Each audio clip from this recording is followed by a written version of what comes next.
Hello welcome back to my channel Kavita music world KMW। बंधुरा आशा करी आपनारा सबाई भालो आছেন सुस्थ आছেন। आमिও এই কামনা করে আপনাদের সাথে নিত্য নতুন আয়ুর্বেদিক ব্লগ শেয়ার করে থাকতাম। ইদানিং নেটওয়ার্ক সমস্যা, তাই আমি আমার সেই আয়ুর্বেদিক ব্লগ থেকে বিরত ছিলাম। আজ আমি আবার চলে এলাম আপনাদের পাশে, আপনাদের সাথে শেয়ার করতে একটি।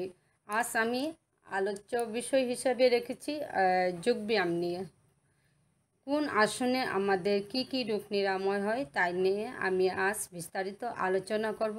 আশা করি আপনারা পাশে থাকবেন, সাথে থাকবেন, ভিডিওটা স্কিপ করবেন না, সম্পূর্ণটি দেখবেন যাতে আপনাদেরই উপকার হবে। তাহলে এবার শুরু করা যাক। আসনটি নমুনা কিভাবে করতে হয় আপনারা নিশ্চয়ই ছবিতে দেখতে পাচ্ছেন। প্রথমে দক্ষিণ পথ বামুরুর উপর দিয়া লইয়া গিয়া বামুরুর পশ্চাৎভাগে মৃত্তিকা সংলগ্ন করো। বামপদের ঘুরালি যোনিমণ্ডলে স্থাপন করো। অতঃপর বাম হাতখানা ডান হাঁটুর ডান পার্শ্ব দিয়া লইয়া গিয়া ডান পায়ের বৃদ্ধাঙ্গুলি ধারণ করো এবং ডান হাত পৃষ্ঠ দিয়া ঘুরাইয়া লইয়া বামুরমূল ও তলপেটের সংযোগস্থল স্পর্শ করো। মস্তক ও ঘাড়কে সাধ্যমতো বাঁকাইয়া দক্ষিণ পৃষ্ঠপার্শ্বে অবলোকন করো। সাধ্যমতো 5 সেকেন্ড হইতে 15 সেকেন্ড পর্যন্ত এইভাবেই আসন প্রতিষ্ঠিত থাকিয়া হস্তবন্ধন খুলিয়া দাও। অতঃপর ঠিক বিপরীতভাবে ক্রিয়াটির অনুষ্ঠান করো। দেখতে পাচ্ছেন বন্ধুরা, আপনাদের সুবিধার্থে আপনি স্ক্রিনশট নিতে পারেন, তাহলে আপনাদের সুবিধা হবে। যাক, অর্থাৎ বামপদ দক্ষিণুরুর উপর দিয়া লইয়া গিয়া দক্ষিণুরুর পশ্চাৎভাগে মৃত্তিকা সংলগ্ন করো। দক্ষিণ পদের গুড়ালি লিঙ্গমণ্ডলে স্থাপন করো।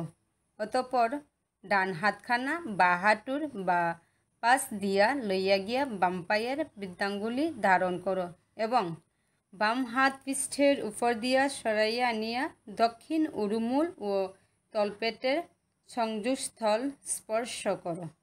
মস্তক ও ঘাড় সাধ্যমতো যথাসাধ্য বাঁকাইয়া বাম পৃষ্ঠপার্শ্ব অবলোকন করো। এইরূপে বাম পার্শ্ব এবং দক্ষিণ পার্শ্বের ক্রিয়া মিলিয়া একটি পূর্ণাঙ্গ আসন।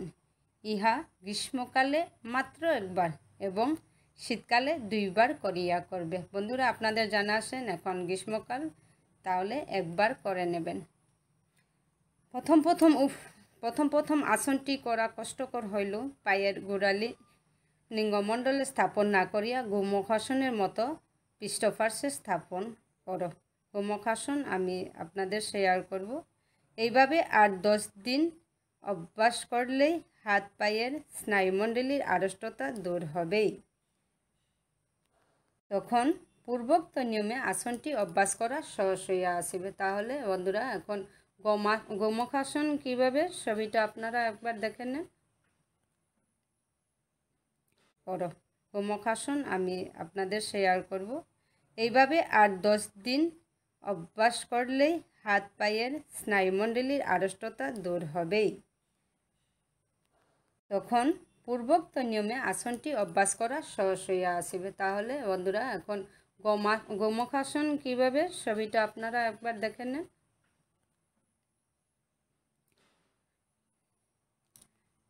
এই আসনটিতে দেহের উভয় পার্শ্বের পেশি ও স্নায়ুমণ্ডলী, মেরুদণ্ডের উভয় পার্শ্বের পেশির ও স্নায়ুকেন্দ্র সমূহের ব্যায়াম সুষ্ঠুভাবে হয় এবং তাহারা সবলতর হইয়া ওঠে।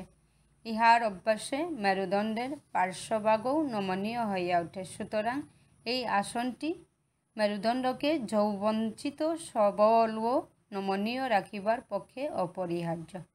এই আসনটি কটিবাত, পৃষ্ঠবাত, কোষ্ঠবদ্ধতা ও অজীর্ণ রোগ উপশম করিতে, যকৃৎ ও প্লীহার দোষ ত্রুটি নিবারণ করিতে সাহায্য করে। তাহলে বন্ধুরা দেখেন, আমরা ওষুধ ছাড়াই শুধু শুধু আসন করেই আমাদের দেহের রোগ নিরাময় করতে পারি।